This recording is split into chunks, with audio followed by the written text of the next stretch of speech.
Welcome back, everybody, to What Really Matters. I'm Tablet Deputy Editor Jeremy Stern with you in Los Angeles. I'm here, as always, with Walter Russell Mead, Tablet news writer, Global View columnist at The Wall Street Journal, and Distinguished Fellow at Hudson.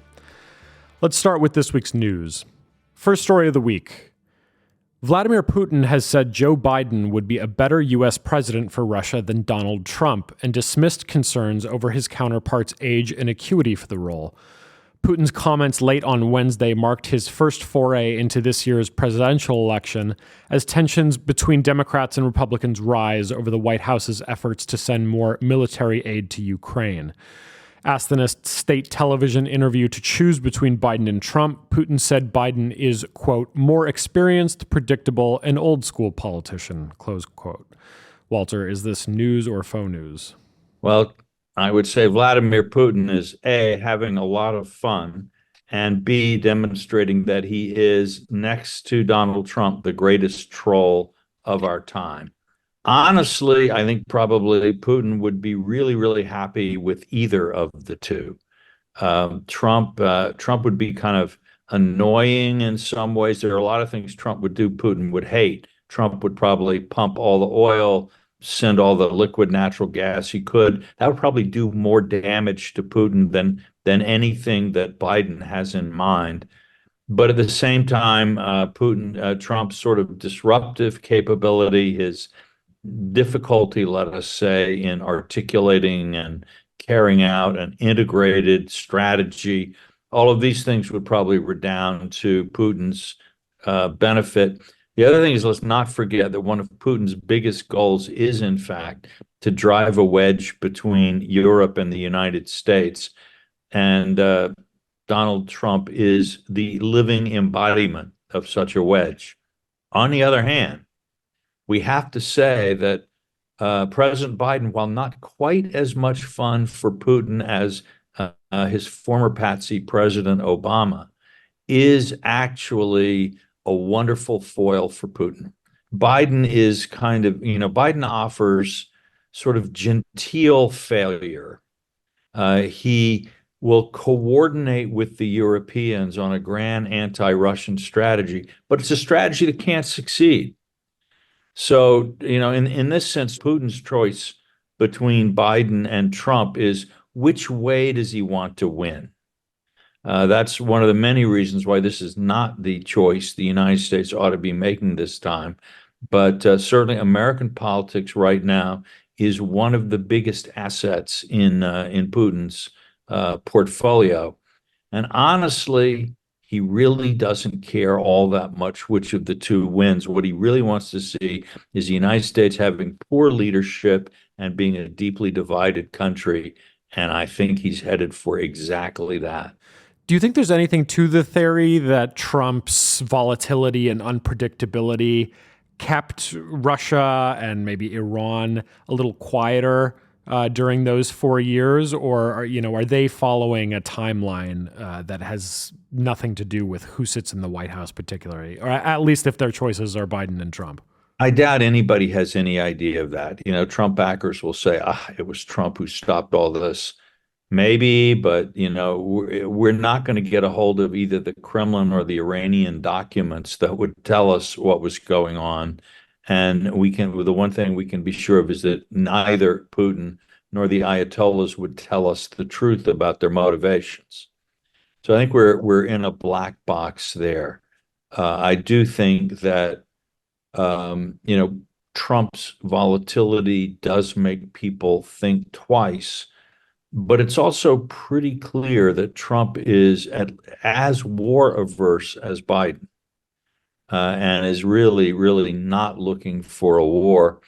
Given that, I think both of them, I think what we're seeing over the last few years is that if we think of American power, American deterrent capabilities, as kind of a scarecrow in a field, what we've seen is that starting about 2008, when Putin invaded Georgia, the crows have started edging a little bit into the cornfield. First, very nervous, a puff of wind blows the scarecrow's cloak a little bit, and the crows all fly away. But over time, they've noticed that, really that scarecrow isn't doing very much. And so it takes more to alarm them, and they stay alarmed for closer. And basically, I think the crows are settling into a nice feast of grain. All right, our second story. In the same interview with Russian state TV, Vladimir Putin said he, quote, didn't get complete satisfaction from last week's interview with Tucker Carlson because the right-wing U.S. pundit failed to take him to task. Putin said he'd thought Carlson was a dangerous person, quote, because I honestly thought he would be aggressive and ask so-called sharp questions. And I wasn't just ready for that, I wanted it because it would have given me the opportunity to respond sharply in kind. But he chose a different tactic, close quote. So, Walter, Putin throwing shade at Tucker, is this news or faux news? Again, it is trolls being trolls.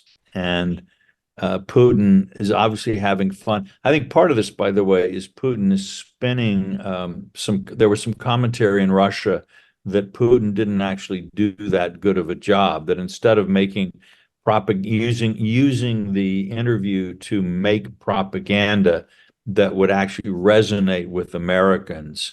Instead, he goes back and he talks about, well, back in 932 AD, which is actually not something that a lot of Americans are gonna be excited about one way or the other.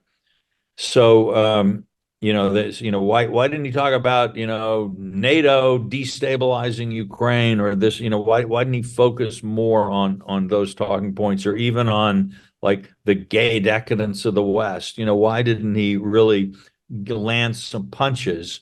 So part of what he's doing is he's saying, well, because that idiot Tucker Carlson just asked me such softball questions, I had no ability to do this, which again suggests that Tucker may not be as much of a shill for the Russians as just an opportunist.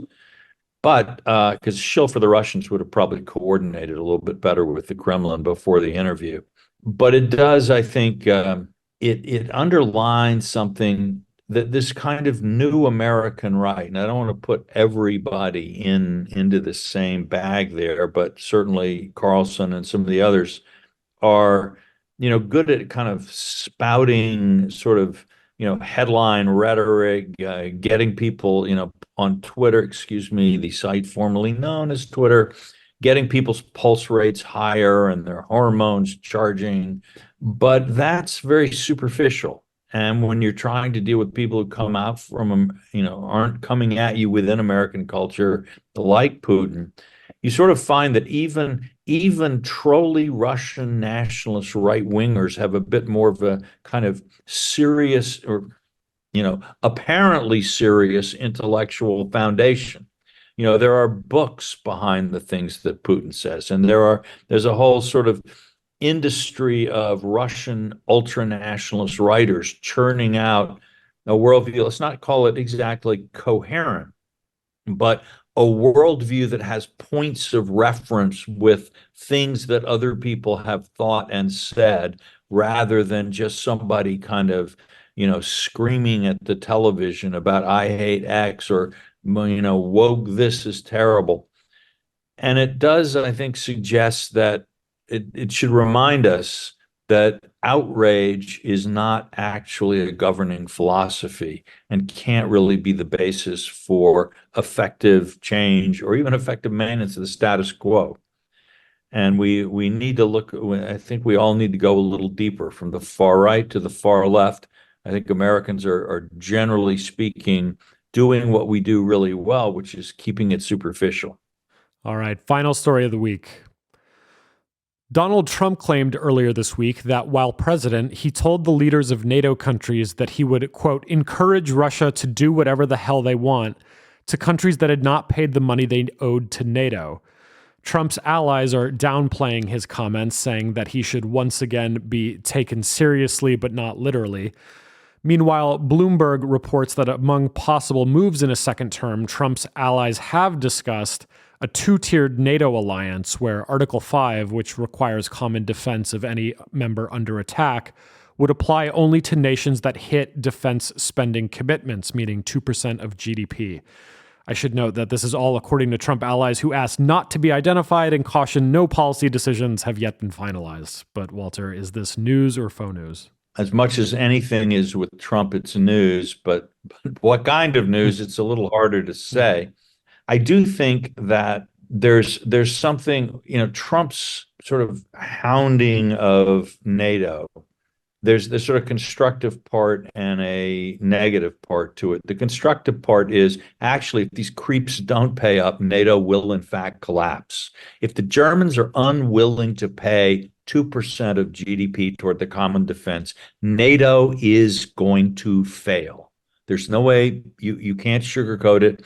And it may fail because the American people get sick of supporting a bunch of freeloading, quote, allies who are, seem to constantly lecture us, but never quite do their part. It's just not good enough to last. Or NATO will fail because the Europeans, because they're not, some of the big countries aren't contributing enough to the defense, just doesn't have enough stuff. The U.S. has there's a lot going on in the world. There's the Middle East, there's the Far East. America's got a lot going on, and we've got a lot of budgetary pressure here. If the Europeans don't do more, NATO will in fact fail. It's just simple and clear. They need to understand that.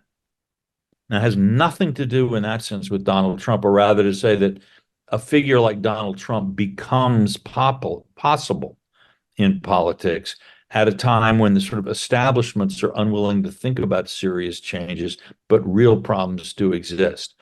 Now, having said that, I think there is some credibility to people who think that Trump is just looking for a way out of NATO as opposed to a way of effectively threatening it. That we really can't know in advance. I'm not even sure that former President Trump knows today what he might do in a year if he did get returned to office. But it does, I think the Europeans are not totally helpless here.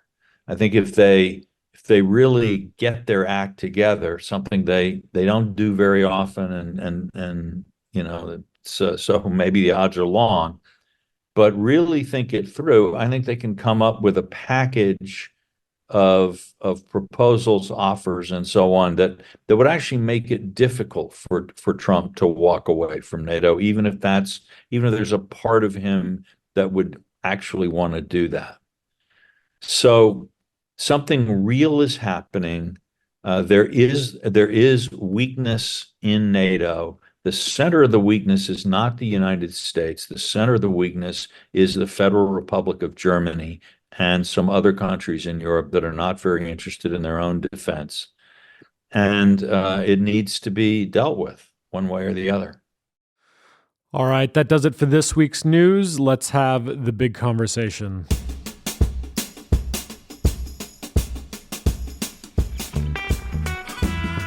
So back to the Middle East this week, Walter, where Joe Biden's walk is getting harder as he tries to balance politics in the U.S. with strategy in the Middle East, and his own maybe sincerely held, but it seems increasingly unworkable views on Israel, Iran, and U.S. interests. So there's been a kind of drip of stories in the press recently. One is about the White House increasingly calling for an urgent need for a Palestinian state, which we discussed last week.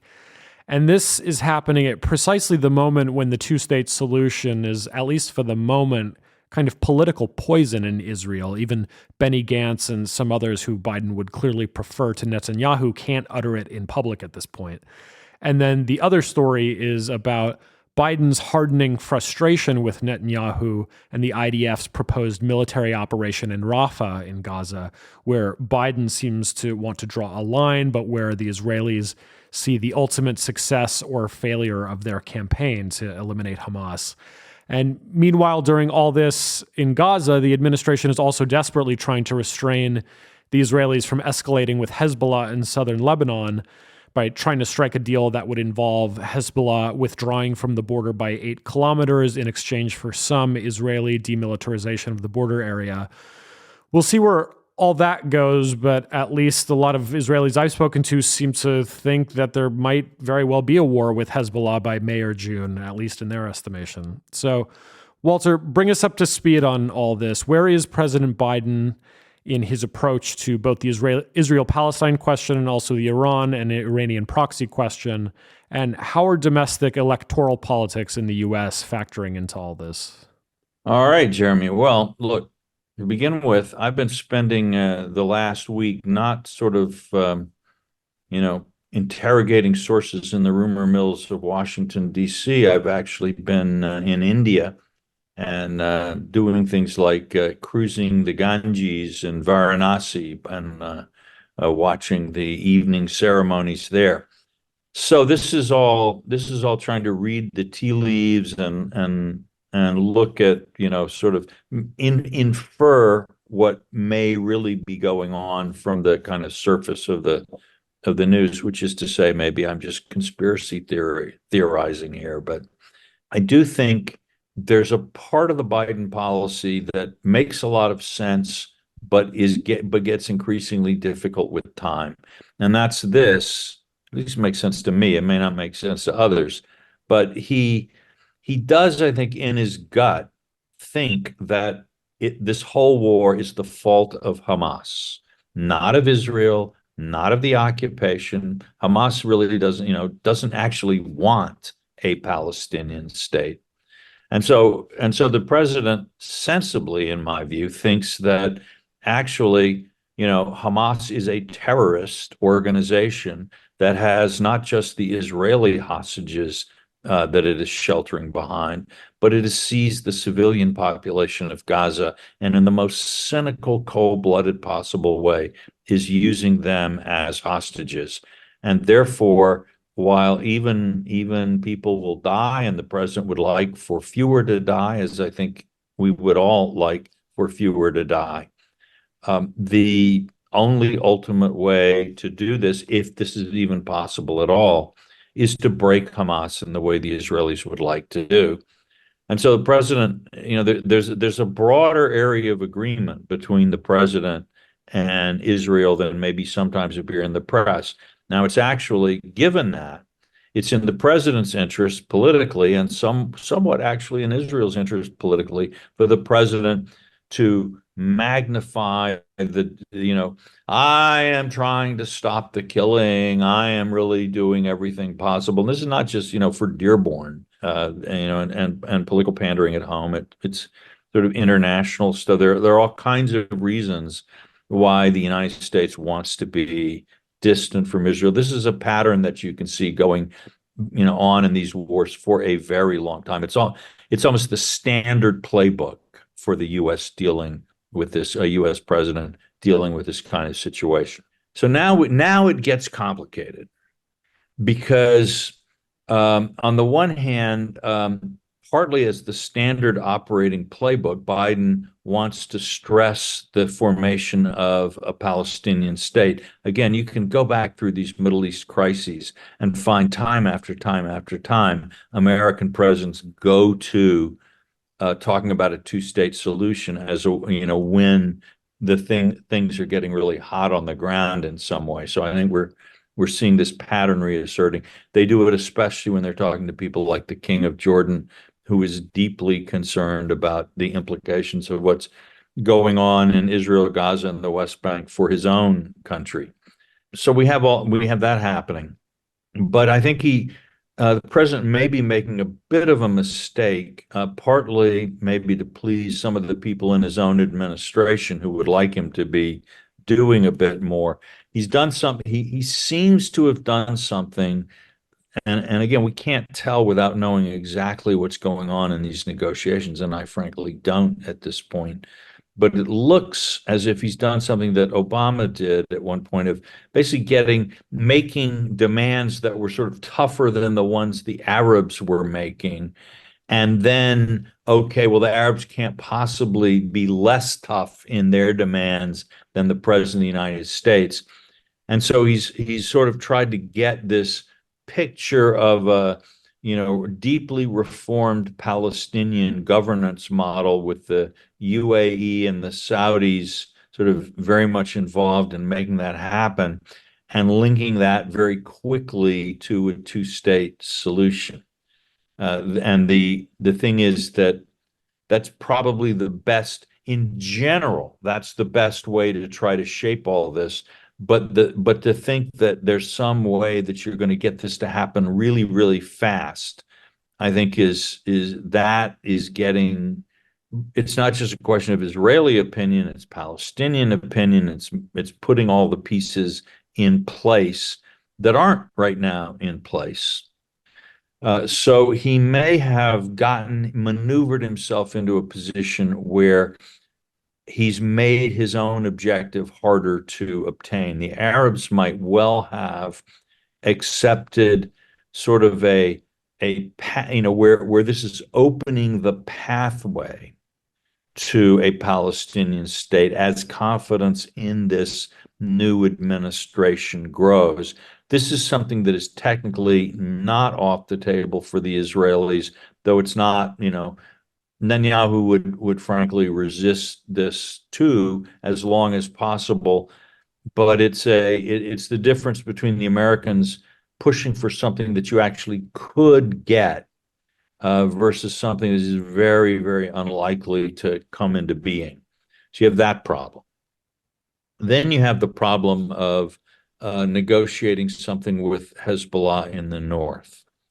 And again, I don't think that that what we're reading about in the press as a kind of possible compromise is outrageous. In fact, when I've spoken off the record to senior Israelis, something sort of like this is actually in their mind too as the alternative to a war with Hezbollah. But then you have to ask, what is the administration's leverage on Hezbollah? And the answer is not a lot. I mean, we can't cut off aid to them. We're not giving them any aid. We can't, what is it? We don't have a lot of things that they want. So the only way to get them to agree to things is to get them to fear that there are things they don't want us to do that we would do if they don't cooperate. And here again, the Biden administration really doesn't want to get more deeply involved in the Middle East. One way to change the mind both of Hezbollah and the Houthis about things would be to get the Iranians to sing a different song to their two proxy / allies, however you want to define that relationship. That's not going to happen unless the Biden administration wants to raise the temperature with Iran. And everything that I see suggests to me that they really think you got to lower the temperature with Iran.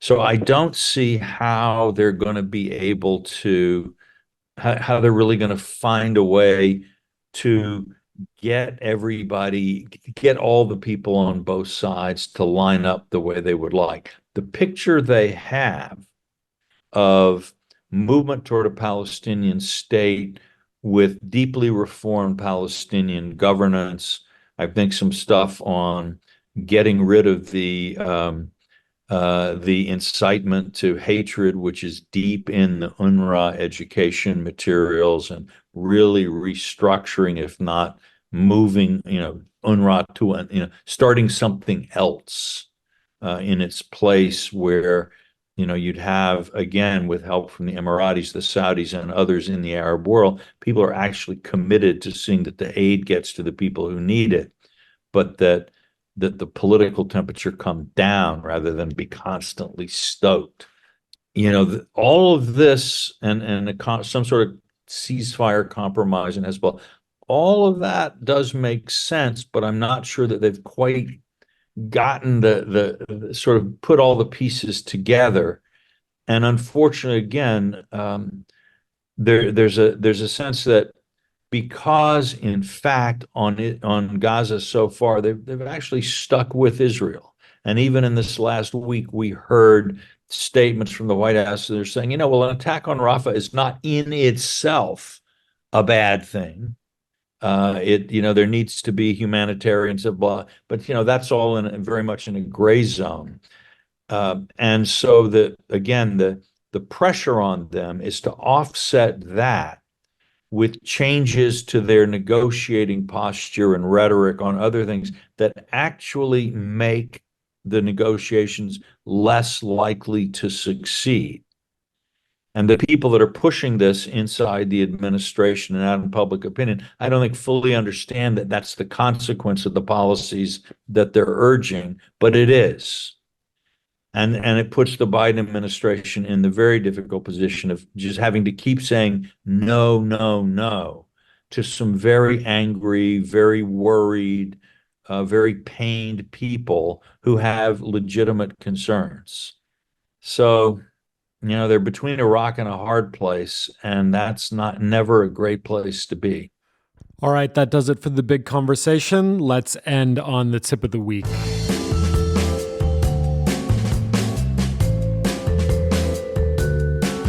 We were talking earlier in the episode about Russia, Walter, and our listeners who write in seem to like getting your fiction tips in particular. So this week, give us your favorite from Russian literature. Are you a Tolstoy man, a Dostoevsky, Chekhov, something from the 20th century? What's your favorite? Oh, there's so much. I mean, Solzhenitsyn's Day in the Life of Ivan Denisovich is a fantastic and short read. I have to say, this is how self-absorbed and narcissistic I was when I was in a boarding school in Massachusetts during winter term. I and even some of my friends would sort of compare our own lives to the lives of the of the convicts. Groton, Massachusetts is Siberia. Well, there were times it felt that way. But Fathers and Sons of Turgenev's is another, I think, really underrated, and again, not that long of a book. The Possessed, and one could go on and on. There's not just one suggestion that you want to make about Russian literature. So my suggestion for readers interested in Russian literature is read it. There's a lot of it. It almost doesn't matter where you start, but read it. All right, there you have it. Thanks to our producer, Noam Bloom. Thanks to Will Cummings at Hudson and my co-host, Walter Russell Mead. I'm Jeremy Stern. We'll see you next week. And until then, please consider rating the podcast and leaving a review.